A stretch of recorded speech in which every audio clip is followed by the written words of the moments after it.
설마 했던 우려가 현실이 됐습니다. 3,273명. 처음으로 하루 확진자가 3,000명을 넘어섰습니다. 어제만 해도 2,400명대였는데 훌쩍 뛴 겁니다. 4차 대유행이 시작된 지도 벌써 석 달인데 끝날 기미가 보이기는커녕 정점이 언제일지조차 예측하기 어려운 상황입니다. 결국 정부가 오늘 예정이 없던 브리핑을 긴급히 열고 2주간 사적인 모임을 취소해달라고 호소했습니다. 정부는 당분간, 특히 앞으로 1, 2주간은 확진자가 급증할 가능성이 있다고 강조했습니다. 먼저 강현석 기자가 어디서 이렇게 확진자가 나오고 있는지부터 보도하겠습니다. 3,000명 넘는 신규 확진자의 77%는 수도권에서 나왔습니다.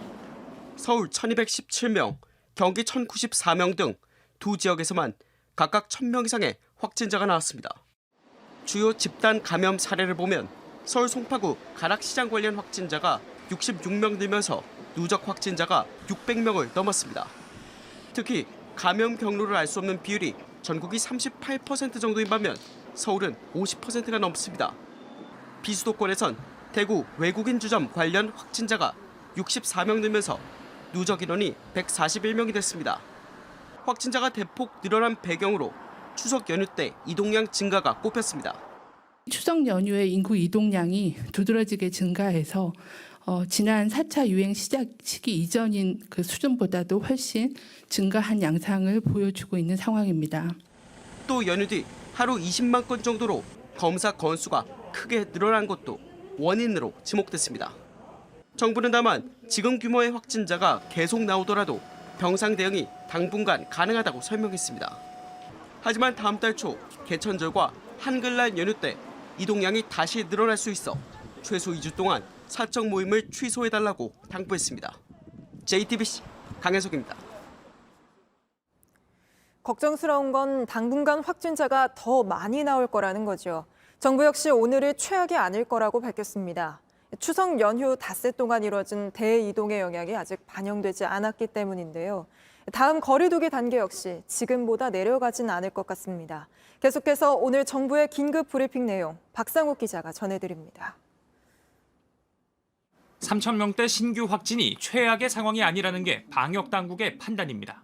현재의 발생 수준은 아주 최악과 중간 정도의 시나리오에 해당하는 그런 규모가 현재 발생하고 있는 그런 상황이기 때문에 이번 확산세는 이달 초나 중순에 있었던 방역 완화 조치의 영향으로 분석되고 있습니다.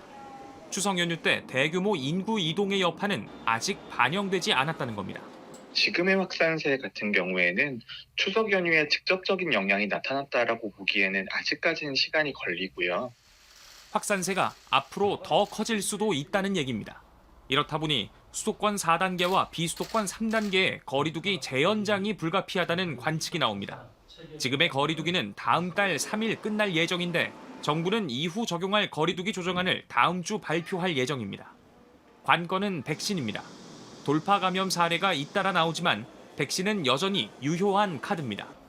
오늘 0시까지 우리나라 인구의 73.5%가 1차 접종을 마쳤고 44.8%가 2차 접종까지 모두 마쳤습니다.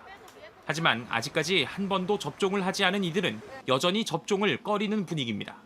미접종 대상자들의 예약률이 좀처럼 높아지지 않는 겁니다. 특히 7, 80대 어르신들의 경우 중증화나 사망의 위험이 높지만 다른 연령대보다 훨씬 더 낮은 예약률을 보입니다. 방역당국은 60세 이상에 대한 부스터샷과 미접종자 접종 확대 등을 추진할 방침이라고 밝혔습니다. JTBC 박상욱입니다. 사실 닷새가는 추석 연휴 동안 코로나가 폭발적으로 퍼질 수 있다는 예측은 있었습니다. 그런데도 방역당국이 거리두기를 완화한다는 잘못된 신호를 줬다는 지적이 나옵니다.